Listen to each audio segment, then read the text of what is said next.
Betrayed before proposal. I was kneeling in my living room, ring box in hand, rehearsing the words I'd say to her later that night, when the door to her closet swung open under its own weight. There it was, white, lace, shimmering, and unmistakably a wedding dress, complete with the veil hanging next to a pair of heels I'd never seen. My stomach dropped. She was supposed to be at her friend's bachelorette, but every part of my body screamed that this was wrong, that this dress wasn't meant for some distant future with me, but for tomorrow, with someone else. I waited, heart pounding in my throat, until she came home hours later, tipsy and flushed. I confronted her, the question barely out of my mouth before she started sobbing, mascara streaking down her face. She admitted it all, another man, a secret engagement, a double life she'd been living for months. She said she loved us both, but he had money, a family name, a future she claimed she couldn't pass up. I felt the walls closing in, the entire world tilting at a nauseating angle.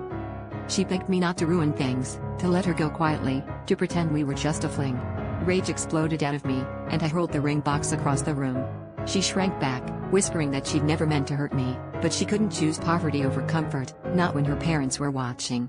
I asked her if she ever really loved me, or if I was just practice for the real thing. She didn't answer. That silence told me everything. I left her there, sobbing on the floor in front of her dress, the one she'd wear tomorrow to promise forever to someone else. I thought about exposing her, crashing the wedding, but something held me back, a twisted pride, or maybe just exhaustion.